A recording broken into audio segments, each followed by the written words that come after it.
Hey guys, so the video down below is from Styx, and one of the frequent commentators or commenters based Kekbot, you see his comments on Vincent Elephant's channel, among others, and he made a really good point about all this talk about Trump, Joe Biden, and the Ukraine. So, the first thing is, every day we hear from the Democrats, especially from the further left portion of the party, the squad and the rest of their allies, that Trump should be impeached. And they literally have a dartboard that they throw a dart at, and it has a different reason to impeach him. So he's a racist, he's a sexist, he's a rapist, he's a Russian agent. Just take your pick. And all of the above reasons are either one of two things. One, they're not true. Or B, even if they were true, like maybe cheating on his taxes, why do we care? A lot of Trump's core supporters probably say, you know what, I don't care if he cheated on his taxes. Because the people that he's going up against have done far worse. If the worst thing that Trump has done is cheat on his taxes, then he's a saint compared to the rest of the people in politics. And I have to go back to what Based Kekbot said. He said, okay, impeaching Trump over this, how would this help the American people? How would this prevent any other harm upon the American people? Because we look at Trump on the surface and we see the wall getting built, despite constant obstruction from the Democrats, the lower courts, with all these activist, Obama-appointed activist judges. And we see that we're having bigger paychecks. I mean, these are all good things. And the rhetoric alone is enough to keep America happy. And it's quite inspirational when Trump goes out to his rallies and he has all these people in the crowd.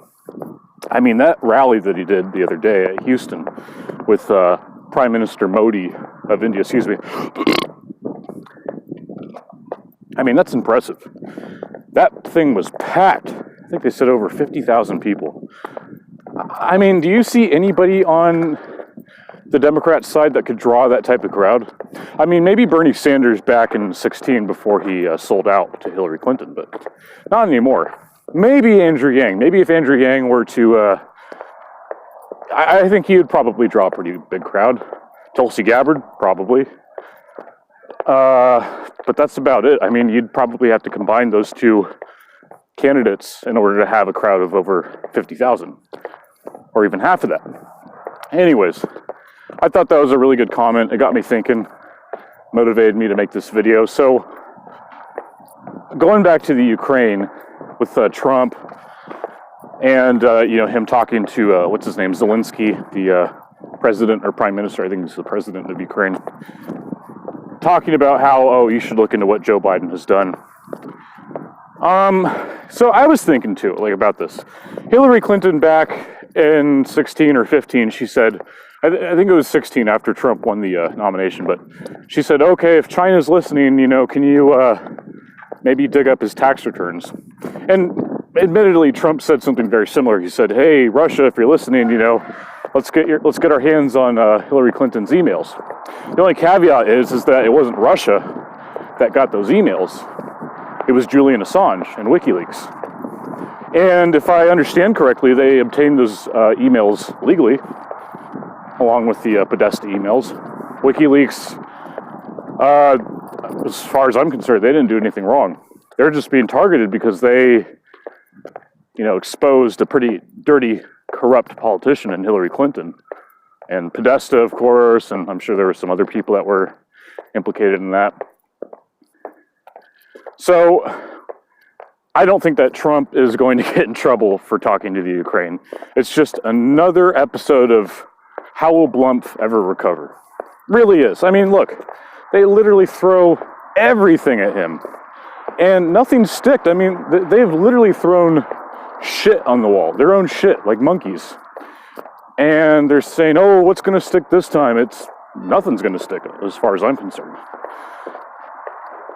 Another interesting thing too that I was reading in the comments section of Styx's video was maybe Trump leaked that whistleblower memo himself in order to bring attention onto the Ukraine, in order to set up Joe Biden, because Joe Biden and his son apparently did some very shady stuff in the Ukraine. I think things that would be either in violation, I always mix up the two, in violation of either the Logan Act or the Hatch Act, one of the two. If you guys are watching, go ahead and fact check me on that in the comment section down below. I do know that Joe Biden and his campaign, they weren't really too happy with that video that I did about lifeguard Joe Biden fighting gangster corn pop. I mean, that video is heavily ratioed. It's beautiful. I mean, look, all those thumbs downs, however you say that. I mean, that's probably the amount of people that actually support Joe Biden, like 10 or 20. And yet, this guy is being propped up as the DNC frontrunner. That's pretty disappointing. I mean, look, I like Trump, but I would still like at least there to be, at least competition for the Democrats to at least come up with a viable alternative to Trump, and they haven't done that. And I just continue to say, it's like they should have backed somebody like Tulsi Gabbard or Andrew Yang, somebody who has a fresh take. But no, they don't want to do that. They just want to throw out the person that they think, and stressing the word they, that they think is more electable. Because these people have their heads so far up their ass, they really don't know what the people want. And the people want either Bernie Sanders, Andrew Yang, or Tulsi Gabbard. And all three of them, Bernie Sanders probably less now that since he's sold out, he moved over to the Democratic Party. I lost my train of thought, but anyways, those two people, Tulsi and Yang, they would be the most dangerous ticket against Trump, but they're not going to nominate them. They're not going to nominate them because they're so stubborn.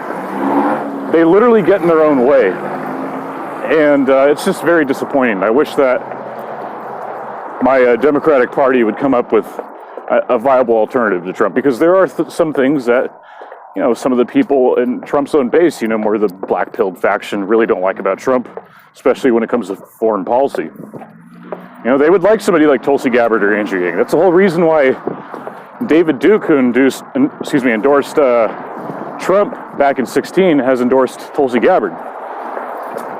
There clearly is something there. There's clearly criticism to be had of Trump, but the Democrats, you know, they are just going to fall back onto the very cheap fast food like criticism of Trump. Oh, he's a racist. He's a sexist. He's a Russian agent. Kind of all things that, you know, the Jimmy Dore crowd, and that's kind of the crowd that I look at to see what, you know, most people want. Because, you know, the Jimmy Dore crowd is pretty populist in terms of people on the left, but they don't really care about that shit. You know, they're like, okay, you know, Trump's probably maybe a little racist, maybe a little sexist, but who isn't? You know, they heard Hillary say some pretty racist things in the past. They've heard Joe Biden say some pretty racist things in the past. Hell, they've even heard Kamala Harris do some very racist things in the past. So anyways, just kind of a rant. Thank you for listening to me, guys. And I don't know, I'm not really too hot about these walk and talks. I had some time to kill, so I thought I'd go ahead and drop a video. All right, guys, thank you so much for watching. God bless, and I'll see you later.